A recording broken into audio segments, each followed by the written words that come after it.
dirisi oleh beberapa orang, daripada orang yang bangsawan, yang kaya, dan yang macam-macam. Yang mana satu agaknya daripada semua yang merisik kepada anak saya untuk saya terima. Kata Mubarak mengatakan, wahai tuanku, kaum Yahudi bila mana ingin berkahwin, maka yang dicari adalah kecantikannya.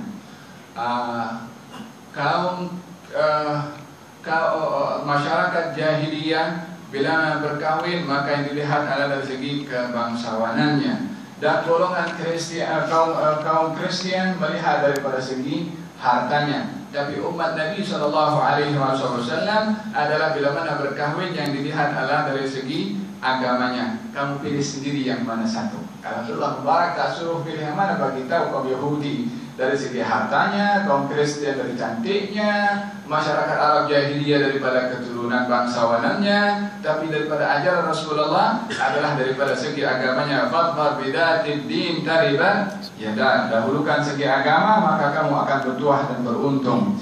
Kata Tuan Ghazali mengatakan, ya Mubarak, daripada semua orang-orang yang meminang kepada untuk anak perempuan saya ini, tak ada yang mempunyai agama yang boleh untuk diambil iktibar. Yang saya nampak di sini adalah awak yang punya agama yang baik, yang istiqamah. Apa kata kalau saya tawarkan anak perempuan saya kepada engkau? Kata, siapa yang tak ambil peluang untuk dapat peluang seperti ini, diterima oleh Mubarak, akhirnya berkahwin. Daripada perkahwinan itu lahir seorang alim, zahid, wari', Sayyidina Abdullah ibnu Mubarak, yang cukup masyhur kisahnya dalam kisah-kisah dan juga termasuk ahli hadis.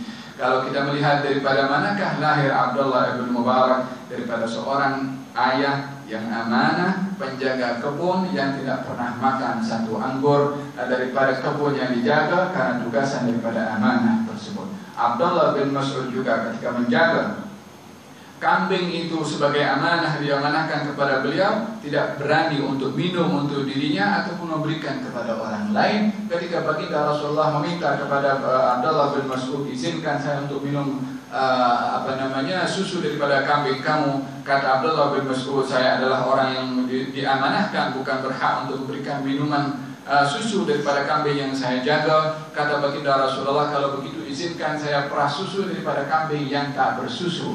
Kata Abdullah bin Mas'ud, kalau yang itu terpulang kamu dengan kambing tersebut, karena memang tak ada susunya. Maka dihampiri oleh Nabi, ditepuk susu kambing itu. Kemudian dalam kitab Sifat Safwa yang tulis Imam Ibnu Qayyim al-Jauzi, maka mengembang itu susu kambing, diperah susu itu oleh Nabi SAW, dan ini diperhatikan oleh Sayyidina Abdullah ibn Mas'ud. Setelah diminum ketika itu bersama dengan Sayyidina Abu Bakar Siddiq. Setelah diminum puas, itu susu kambing itu mengampes balik, seakan-akan kembali seperti sedia kala. Ini kambingnya Abdullah ibn Mas'ud yang dijaga oleh beliau. Tapi kambing Ummu Ma'bad jauh lebih hebat, sebab itu sebab kenapa disebutkan oleh Ummu Ma'bad dengan rajulun mubarak, dengan orang yang membawa berkah, yaitu baginda Rasulullah ketika memerah susu daripada kambingnya Ummu Ma'bad, diberikan minum pertama oleh Rasulullah kepada Ummu Ma'bad. Kata Ummu Ma'bad mengatakan, engkau yang perah susu, engkau yang lebih berhak minum dulu. Kata baginda Rasulullah, sagil gom akhiruhum syurban, orang yang menuang itu yang last kali minum. Subhanallah. Itu Ummu Ma'bad pun lagi beriman waktu itu. Gak diberikan kepada Sayyidina Abu Bakar, walaupun beliau adalah Rasulullah lebih mulia daripada Sayyidina Abu Bakar. Diberikan kepada Abdullah ibn Uraiqah, penunjuk jalan yang masih juga tidak beriman waktu itu, didahulukan oleh Rasulullah SAW demi untuk menjaga adab di dalam menghidangkan makanan ataupun minuman, dan juga untuk menunjukkan keberkatan seseorang itu bila mana membawa berkah adalah membawa kebaikan untuk orang lain. Ummu Ma'bad minum, Abdullah bin Uraiqah minum, Sayyidina Abu Bakar Siddiq minum, sampailah sekali yang minum adalah Nabi SAW. Tak cukup beliau memberi kepada yang lain minuman, diambil lagi susu, diperahkan susu oleh baginda Rasulullah. Kemudian diletakkan di kemah Ummu Ma'bad, dan berikan ini kepada suami kamu, yaitu Abu Ma'bad. Setelah minum, baginda Rasulullah SAW melangsungkan perjalanannya. Tak lama Abu Ma'bad datang membawa kambing kembali ke kemah Ummu Ma'bad. Maka masuk dalam kemahnya, nampak ada susu di situ. Kata Abu Ma'bad mengatakan, "Hei, daripada mana ini susu?"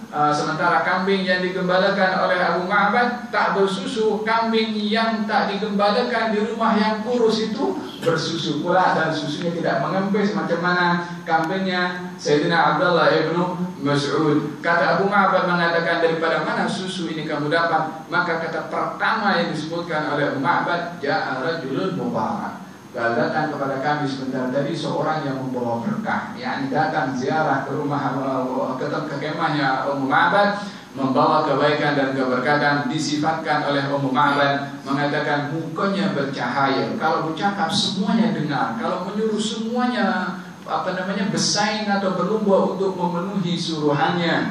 Maka kata Abu Ma'bad mengatakan, jangan-jangan ini orang yang telah dibicarakan oleh orang-orang Quraisy yang sedang dicari untuk dibunuh. Kata Abu Ma'bad, kalau aku jumpa dengan dia, aku akan beriman kepadanya.